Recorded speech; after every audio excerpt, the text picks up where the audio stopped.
जब हमारी कैंपेन लग जाती है और एक्टिव हो जाती है तो हमारी कैंपेन यहाँ शो होना शुरू हो जाती है। ये एक बटन है जहाँ से हम अपनी कैंपेन को ऑन या ऑफ कर सकते हैं। यहाँ उनका स्टेटस लिखा आ रहा होता है। जो मैंने आपको बताया था कि आप एंड डेट ना लिखें, आप यहाँ से उसको कंट्रोल करें क्योंकि आप डेली चेक करें। यहाँ से आपको उन कैंपेन्स का डाटा मिल रहा होता है, अकॉस मिल रही होती है। हर ऐड की डिफरेंट, जो ऐड आपको अच्छा जो कैंपेन अच्छा रिजल्ट दे रही है आप उसको कंटिन्यू करते हो, जो अच्छा नहीं देती उसको ट्यून इन करते हो या उसको बंद कर देते हो। यहाँ से आपके पास एक ऑप्शन होती है एक्सपोर्ट की। आपकी जितनी कैंपेन्स हैं आप उनको एक्सपोर्ट कर सकते हो एक्सेल की फाइल के अंदर, तो वहाँ से अपना डाटा निकाल सकते हो।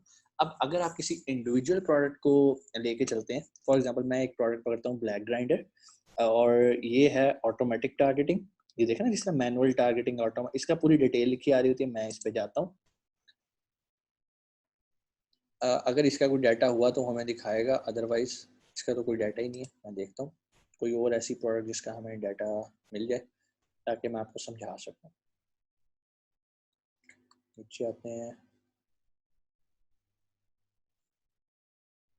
चलें ये देखेंगे कुछ कैंपेन्स हमारे सामने आ रही हैं जिनकी कुछ सेल हुई हुई है। ये मैनुअल पे हुई हुई है। मैं ऑटो दिखाता हूँ आपको। मैनुअल का भी तरीका वही होएगा डाटा निकालने का, और ऑटो का भी वही होएगा। यहाँ पे ये भी मैनुअल है, ये भी मैनुअल है। नीचे आते हैं, कोई तो ऑटो होएगी, सारी मैनुअल लगी हुई है। ये एक ऑटोमेटिक लगी हुई है। चलें जी, हम इस पे करते हैं ऑटो हब ग्राइंडर पे, इस पे क्लिक करते हैं, देखते हैं क्या बनता है। अच्छा, जैसे मैं इस पे क्लिक करूंगा ना तो आप देखेंगे कि साइड पे कुछ बटन्स आ गए। ठीक है, प्लेसमेंट्स पे क्लिक करते हैं। वो हमें बताएगा कि आपका ऐड कहाँ कहाँ शो किया गया है। डायनामिक बिड पे, डाउन ओनली पे 50% हुआ है। इस पे 50% बजट हमने लगाया था। जो भी सेटिंग हमने की होती है वो यहाँ पर होती है। इंप्रेशंस कितनी बार ऐड दिखाया गया, top of search first page पे कितनी बार दिखाया गया, 133 बार। कितने क्लिक्स आए, 3। CTR कितना है, 2.26। प्रोडक्ट पेज पे कितनी बार दिखाया गया, इतनी दफा। क्लिक थ्रू कितना हुआ, क्लिक्स कितने में, 11। Click through rate very bad. इन तीनों में से सबसे अच्छा क्लिक थ्रू रेट ये है। मींस कि अगर हमारी इस प्रोडक्ट को हमने चलाना हो तो हम इसे top of the search page पे प्रेफर करेंगे। दूसरी बात, यहाँ पर हमें बाकी के स्टैट्स बता रहा है, सेल बता रहा है। सबसे ज्यादा सेल इस time top of the page पे हुई है। और कितने पैसे लगे हैं, सिर्फ $3 लगा के हमने $9.99 की सेल कर दी, विच इज वेरी गुड। ठीक है, और यहाँ पर हमने क्या किया, $12.34 लगाए और $9.99 की सेल की, वेरी बैड। यहाँ पर इतने पैसे लगे और ये सेल हुई, वेरी बैड। चूंकि ये भी एक छोटी सी एक स्टैट्स है, फिर भी आप इसको यहाँ से एक्सपोर्ट कर सकते हैं एक्सेल में। Negative targeting very important. यहाँ पर आपको वो सारे कीवर्ड्स बताता होता है कि ये वो कीवर्ड्स हैं जिन पे हमें कोई रिस्पॉन्स नहीं आया।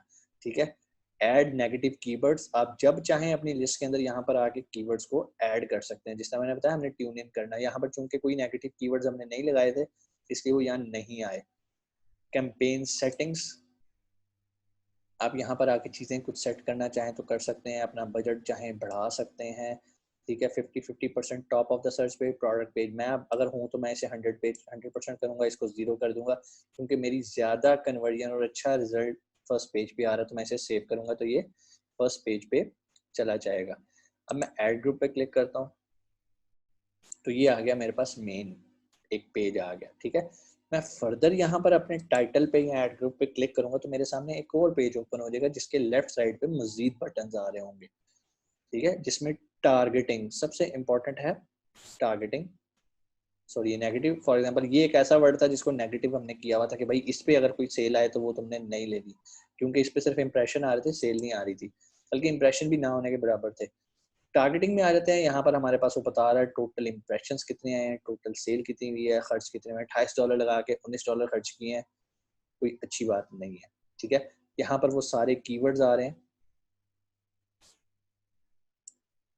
जो कि हमने लूज मैच में क्या लगाया था, क्लोज मैच में क्या लगाया था, किसका रिजल्ट अच्छा है वो आप यहाँ से चेक कर सकते हैं। ये हिट एंड ट्रायल मेथड है जिससे मैं बार बार आपको बता रहा हूँ। आप यहाँ से ये शीट भी एक्सपोर्ट करके तसल्ली से देख सकते हैं कि आपको क्या क्या हुआ, नेगेटिव कीवर्ड्स। अब मैं जिस बटन पे क्लिक करने लगा हूँ ये सबसे इंपॉर्टेंट है, इसको कहते हैं सर्च टर्म्स। यहाँ से वो डाटा मिलता है ऑटोमेटिक कैंपेन के अंदर कि Amazon ने हमारा किस किस कीवर्ड पे हमारा ऐड शो किया और किस कीवर्ड पे हमें सेल आई है और किस पे सिर्फ इम्प्रेशन आया है। चूंकि यहाँ पर अभी वो डाटा अवेलेबल नहीं है, इसीलिए ये लिखा रहा only search with clicks in the last 65 days are available. चूंकि ये कैंपेन बहुत पुरानी लगी हुई थी, कोई मोर देन 65 डेज, तो इसका डाटा यहाँ शो नहीं कर रहा। आपकी जो कैंपेन्स होंगी यहाँ पर डाटा आ जाएगा, आपके सामने पूरा एक डाटा आ जाएगा। वो आपको बता रहा होगा कि भाई इस पे इम्प्रेशन आया है, इस कीवर्ड पे सेल आई है और इस कीवर्ड पे क्लिक्स आए हैं। तो जिन पे क्लिक्स आए होंगे और सेल आई होगी वो आपके अच्छे कीवर्ड्स होंगे, उन पे आपने फोकस करना है। बाकी कीवर्ड्स को उठा के आप फाइल एक्सपोर्ट करें और बाकी कीवर्ड्स को उठा के आपने जो है डाल देना है नेगेटिव कीवर्ड्स में, ताकि फर्दर आपके पैसे उन कीवर्ड्स पे खर्च ना हो। ठीक है। और ये ग्रुप्स की सेटिंग है, ऐड ग्रुप की सेटिंग है, इसमें कोई इतना खास नहीं है। यहाँ पर आप चाहें तो बिल्डशीट को चेंज कर सकते हैं।